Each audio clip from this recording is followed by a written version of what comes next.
الماس کو ان کے ساتھ رہتے 3 ہفتے ہو گئے تھے۔ وہ گھر سے باہر نہیں جاتی تھی۔ گھر کی صفائی ستھرائی، کھانا پکانا، کپڑے اور برتن دھونا، کپڑے استری کرنا، یہ سب تو اسے پہلے سے آتا تھا، اس لیے وہ ان کاموں میں سارا کا ہاتھ بٹانے لگی۔ کبھی بچوں کو ہوم ورک بھی کروا دیتی تھی۔ سارا کو اس کے آنے سے سہارا بھی ہو گیا تھا۔ اور ایک بہن بھی مل گئی تھی۔ وہ کبھی لان میں جا کر جھولے پر بیٹھ جاتی تھی تو کبھی پودوں اور پھولوں کو دیکھتی رہتی تھی۔ اسے یہ سب اچھا لگنے لگا تھا۔ زندگی خوبصورت ہونے لگی تھی۔ صبح کے وقت زیادہ کام نہیں ہوتا تھا۔ بچے اسکول جاتے تھے، اس لیے زیادہ مصروفیت ان کے آنے کے بعد ہی ہوتی تھی۔ روز وہ رات کا کھانا کھا کر، بچوں کو کہانی سنا کر، سب کو سلا کر اپنے کمرے میں سونے چلی گئی۔ رات کا جانے کون سا پہر تھا جب اس کی آنکھ کھلی۔ شاید کمرے میں کچھ کھٹکنے کی آواز آئی تھی۔ جب ہی اس کی نیند ٹوٹی تھی، اس نے آہستہ سے آنکھیں مل کر کھولی اور اندھیرے میں کچھ دیکھنے کی کوشش کی۔ کھڑکی سے ہوا کے ساتھ ہلکی سی روشنی بھی آ رہی تھی۔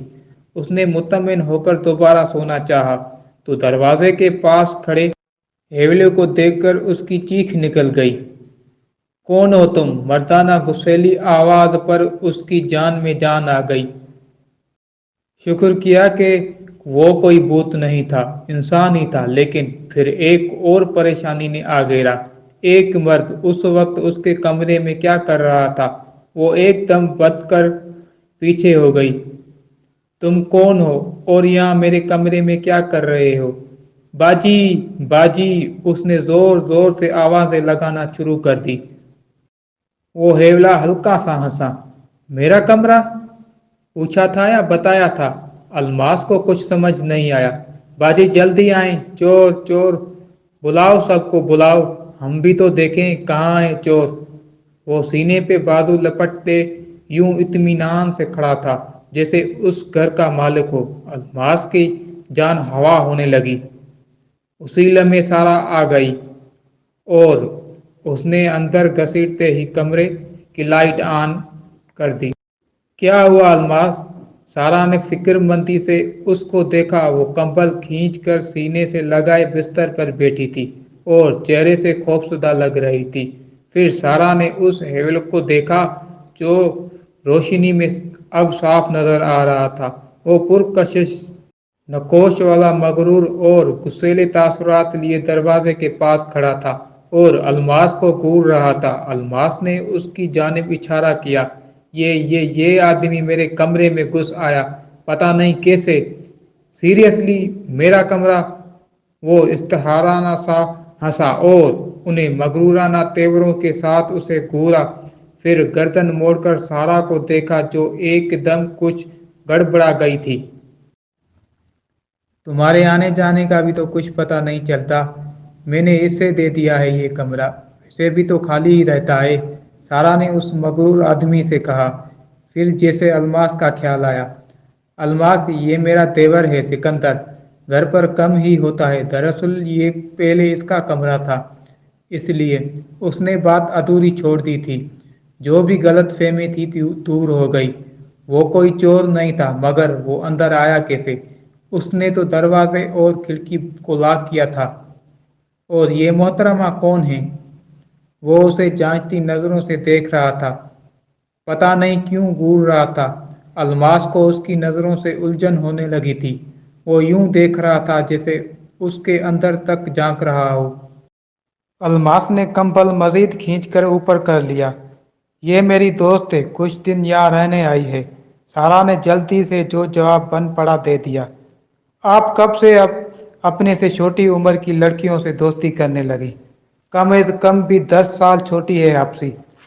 اس کے درست اندازے پر الماس کو شدید حیرت کا جھٹکا لگا تھا۔ وہ اس کی عمر کیسے جانتا تھا؟ تم آؤ میرے ساتھ۔ سارا نے سکندر کو باہر کھینچا تھا اور الماس سے کہا کہ وہ سو جائے۔ تم مجھے بتاؤ، یوں اچانک آ دھمکے ہو، کبھی بتا کر آ نہیں سکتے تم؟ سارا کون؟ رہ کر الماس کا خوفزدہ چہرہ یاد آ رہا تھا۔ میں تو ہمیشہ ہی ایسے آیا ہوں۔ پہلے تو کبھی آپ کو برا نہیں لگا وہ اس کے چہرے کو غور سے دیکھنے لگا تھا۔ برا نہیں لگا، مگر تم بتا کر آ جاتے تو کیا حرج تھا؟ خواہ مخواہ بیچاری لڑکی کو ڈرا دیا تم نے۔ مجھے معلوم نہیں تھا کہ میرے ہی کمرے میں ایک عدد بیچاری لڑکی میرے ہی بیڈ پر مزے سے سو رہی ہوگی، ورنہ دروازہ کھٹکھٹا کر اجازت لے کر اندر آ جاتا۔ سارا نے گہرا سانس لے کر اسے دیکھا۔ اچھا اب تم اسے سونے دو، کچھ کھاؤ گے یا تم بھی آرام کرنا چاہے؟ اب وہ اس سے پوچھ رہی تھی۔ نہیں بس سونا ہی تھا۔ آپ اب کہاں سوؤں میں؟ آپ کی سہیلی نے تو میرے کمرے پر قبضہ کر لیا ہے۔ ویسے کب تک رہیں گی محترمہ؟ سکندر نے اپنے کمرے کے دروازے کو دیکھتے ہوئے اس سے پوچھا تھا۔ صبح بات کریں گے اس بارے میں، ابھی تم ڈائننگ روم میں سو جاؤ یا میرے کمرے میں بچوں کے پاس جا رہی ہوں۔ سکندر نے سر ہلایا اور اپنے کمرے کے ساتھ والے کمرے میں چلا گیا، جو سارا اور اس کے میاں حسن کا کمرہ تھا۔ ناشتے میں میز پر سب موجود تھے سوائے سکندر کے۔ بچوں نے اسکول جانا تھا، اس لیے ان کا ناشتہ صبح ہی بنانا تھا۔ بچوں کو اسکول بھیج کر وہ برتن سمیٹ رہی تھی۔ رات کو ٹھیک سے سوئی ہو تھی تم؟ سارا نے اس سے پوچھا۔ جی بس تھوڑی دیر بعد آنکھ لگ گئی تھی۔ وہ اب برتن سنگ میں رکھ ہی رہی تھی اور سارا آج دوپہر کے کھانے کی تیاری کر رہی تھی۔ دراصل سکندر کے آ جانے کا کچھ پتہ نہیں چلتا، کبھی تو ایک ایک ہفتے بعد چکر لگاتا ہے، کبھی دو دو مہینے نہیں آتا۔ میرے بھی ذہن سے نکل گیا تمہیں اس کے بارے میں بتانا۔ کوئی بات نہیں، الماس اب اور کیا کہہ سکتی تھی؟ وہ برتن دھونے لگی تھی اور سارا چاول صاف کر رہی تھی۔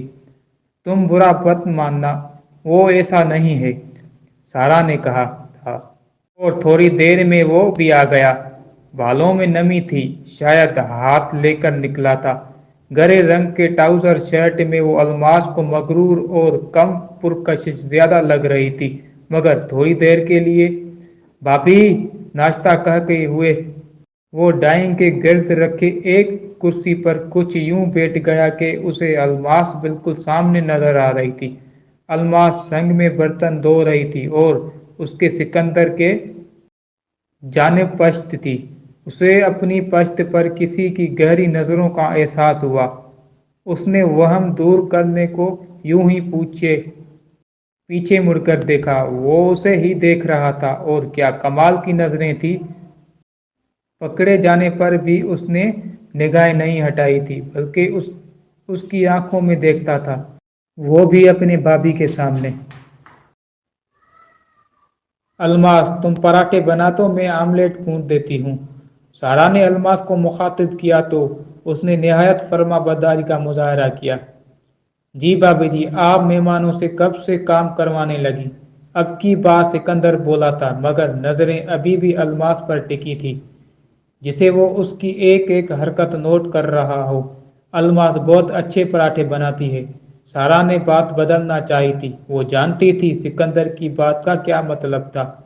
ویسے آپ کا نام کیا ہے؟ بھابھی نے تو بتایا نہیں۔ سکندر نے اب اسے ہی مخاطب کر لیا، سارا کی گوریوں کے باوجود۔ الماس، اس نے بغیر مڑے آہستہ سے کہا۔ وہ برتن دھو چکی تھی، اب توا رکھ کر پیڑا بنا رہی تھی۔ اچھا نام ہے، کس نے رکھا، امی نے یا ابا نے؟ اب کی بار سارا نے ناراضگی سے سکندر کو دیکھا اور وہ رکنے والا نہیں تھا۔ پتہ نہیں، الماس نے مختصر سا جواب دیا۔ یہ کیسے ہو سکتا ہے؟ اچھا کہاں سے آئی ہیں آپ؟ پہلے کبھی بھابھی نے آپ کا ذکر نہیں کیا۔ الماس نے ملتجی نگاہوں سے سارا کو دیکھا۔ تم ناشتہ کرو، بعد میں انٹرویو لے لینا اس کا۔ سارا کی بات تھی یا گوئی وہ واقعی خاموش ہو گیا تھا۔ الماس نے پراٹھے کی پلیٹ اس کے آگے رکھی تو اب بھی اس کی نظریں الماس پر جمی تھی۔